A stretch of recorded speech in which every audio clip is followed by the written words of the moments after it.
చేస్తే భవిష్యత్తుకి మంచిగా ఉంటుందని నేను భావిస్తున్నాను. భారత్లో యాత్రా సాహిత్యం రాసిన వారు తక్కువే.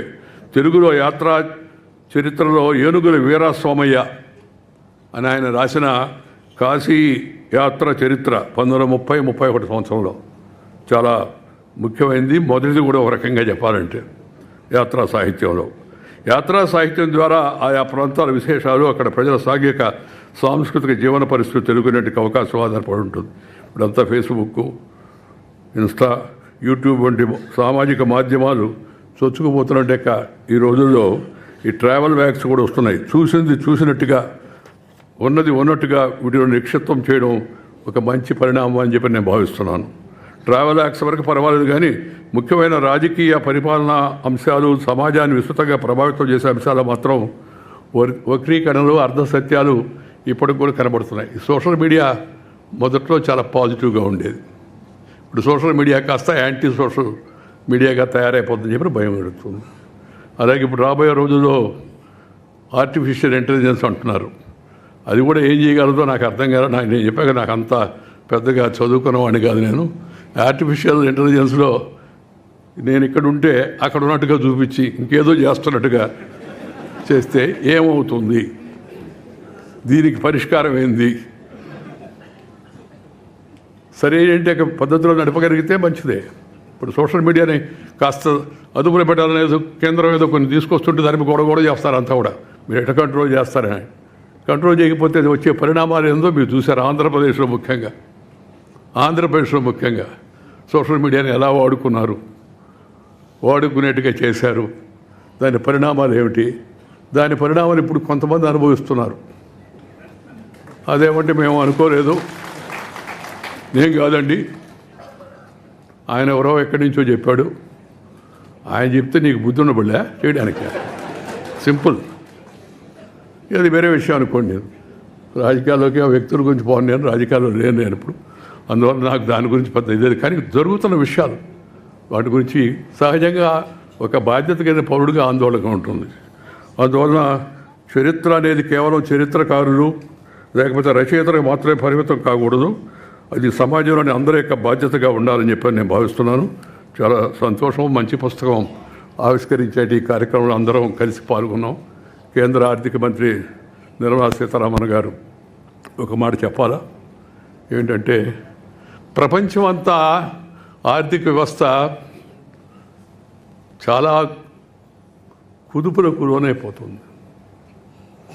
ఎవరికి వాళ్ళు ఎలా ఈ ఆందోళనకర పరిస్థితులు ఎదుర్కొంటామని చెప్పి బాధపడుతున్న తరుణంలో ఎంతో అభివృద్ధి చెందిన దేశాలు కూడా ఆ ఐరోపా దేశాలతో సహా అన్ని దేశాల్లో ఇవాళ ఆందోళనకరమైన పరిస్థితులు ఎదుర్కొన్న తరుణంలో మన భారతదేశంలో ప్రధానమంత్రి శ్రీ నరేంద్ర మోడీ గారి నాయకత్వాన ఒక సమర్థవంతమైన ఆర్థిక మంత్రి ఉన్నదాన్ని పరిస్థితిని ఆకలింపు చేసుకొని ఆర్థిక విధానాన్ని ఏ విధంగా రూపొందిస్తే మన దేశ ప్రయోజనాలు కాపాడబడతాయి, ప్రజల యొక్క ప్రయోజనాలు కాపాడబడతాయి, అభివృద్ధికి మరింత ఊతం వస్తుందనే ఉద్దేశంతో మంచిగా నిర్మలా సీతారామన్ గారు ఆ యొక్క శాఖను నిర్వహిస్తున్నారు.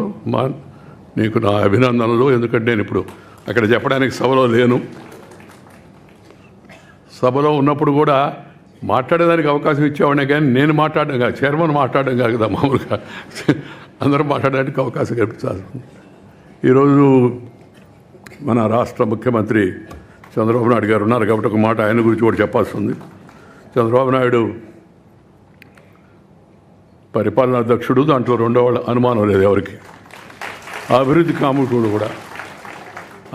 కాముకుడు, ఆలోచనలు కూడా మంచివి, కానీ ఆలోచనలు చాలా ఎక్కువగా ఉంటాయి. అదే సమస్య. మన ఉన్న సమయం గుర్తుపెట్టుకొని, మనకిచ్చిన అవకాశాన్ని గుర్తుపెట్టుకొని అవకాశంలో చేయగలిగిన వాటిపైన ఎక్కువగా దృష్టి పెడితే మరింతగా రాష్ట్రం అభివృద్ధి చెందుతుందని నేను భావిస్తున్నాను. నేను బాబు కన్నా కొద్దిగా వయసులో కొద్దిగా పెద్దవాడిని అనుకుంటున్నాను. మేమిద్దరం మొదటి నుంచి కూడా నేను ఒక తమ్ముడు కానీ సోదరుడు కానీ భావించేవాడిని, అలాగే మాట్లాడుతూ ఉండేవాడిని. మన రాష్ట్రాన్ని బాగు చేసుకోవాల్సిన అవసరం ఎంతో ఉంది. దాంట్లో అందరం కూడా ప్రభుత్వంతో సహకరించాలి, పార్టీలతో నిమిత్తం లేకుండా.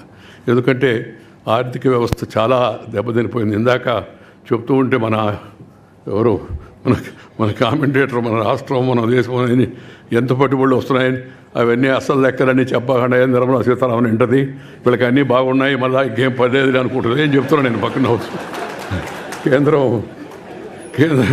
కేంద్రం సహాయం తీసుకొని రాష్ట్రానికి తక్షణ అవసరాలు అవుతున్నాయో వాటిని ప్రయారిటైజ్ చేసుకొని రాష్ట్రాన్ని మంచి పదంలో తీసుకెళ్లాలని చెప్పని నేను కోరుకుంటున్నాను. దాంతోపాటు ఒక మంచి పని చెప్పాడు ఆయన నిన్న, మాతృభాషలో విద్యాబోధన జరగాలని. చాలా చాలా సంతోషం. మన దేశంలో మన భాషలో మనం ఆడుకోకుండా ఇంకో భాషలో ఏంది అంటే ఇంగ్లీష్ నేర్చుకోకూడదని కొందరు అడుగుతుంటారు. సార్ ఎవరు చెప్పారు ఇంగ్లీష్ నేర్చుకోవద్దని? తప్పనిసరిగా నేర్చుకో. ముందు అమ్మ భాష నేర్చుకో. అమ్మ భాష కళ్ళ లాంటిది, ఇంగ్లీష్ భాష కళ్ళద్దాలు లాంటిది. కళ్ళుంటే కళ్ళద్దాలు పనిచేస్తాయి, కళ్ళు లేవని కొన్ని కళ్ళద్దాలు అటు పనిచేస్తాయి. అందువల్ల మన భాషను మనం రక్షించుకోవాలా, మన భాషను మనం ప్రోత్సహించుకోవాలా. విద్యా విధానం 10వ తరగతి వరకు, ఆ తర్వాత ప్రభుత్వ ఉత్తర ప్రత్యుత్తరాలన్నీ తప్పనిసరిగా తెలుగులోనే జరగాలి. ఆ మధ్య ఒక ఆఫీసర్ అడిగితే, సార్ ఒక కాపీ తెలుగులో కూడా కాపీ వేస్తున్నాం సార్ అని. ఏమంత దౌర్భాగ్యం మాకు తెలుగు వాళ్ళకి తెలుగులో కాపీ వేయడం, ఇంగ్లీష్లో ఏంటి కాపీ ఒకటి వాళ్ళకి కావాలంటే. తెలుగు వాళ్ళకి తెలుగులో ప్రభుత్వ ఉత్తర ప్రత్యుత్తరాలను ఉండాలి. ఆ విషయంలో కూడా శ్రీ చంద్రబాబు చొరవ తీసుకొని పరిస్థితిని మరింత మెరుగుపరుస్తాడని చెప్పి నేను భావిస్తూ ఉన్నాను. ఈరోజు ఒక మంచి కార్యక్రమం సందర్భంగా నలుగురం కలిసి ఒక వేదిక మీదకి వచ్చి కొన్ని విషయాలు మాట్లాడుకునే అవకాశం లభించింది. నేను ఇందాకే చెప్పాను, నేను రాజకీయాల్లో లేను, కానీ ఆలోచనలు అయితే బాగుంది, ఆలోచన చేస్తుంటాం మామూలుగా. మనం చెప్పాను, నేను రిటైర్డ్ బట్ నాట్ టైర్డ్. పదవీ విరమణ చేశానే కానీ పెదవి విరమణ చేయలేదు. అందువల్ల దేశం రాష్ట్రంలో జరుగుతున్న పరిస్థితులపైన నా ఆలోచనలకు అనుగుణంగా నేను తిరుగుతూ ఉంటాను, నా చెప్పదలుచుకొని చెప్తుంటాను. ఎవరి విద్యను ఉద్దేశించింది కాదు, ఎవరికి చెడు సంకల్పించేది కాదు. నాకున్న అనుభవాన్ని జనంతో పంచుకోవాలనే ఉద్దేశంతో నేను రాయడం కానీ లేకపోతే మాట్లాడడం కానీ ట్వీట్ చేయడం కానీ చేస్తాను తప్పితే మరే కూడా కాదు. ఈ విషయాన్ని అందరూ కూడా అర్థం చేసుకుంటారని నేను భావిస్తున్నాను. నాకు ఈరోజు ఈ అవకాశం కల్పించిన దగ్గుపాటి వెంకటేశ్వరరావు గారికి కృతజ్ఞతలు తెలియజేస్తూ మీ దగ్గర సెలవు తీసుకుని నమస్కారం. జై హింద్.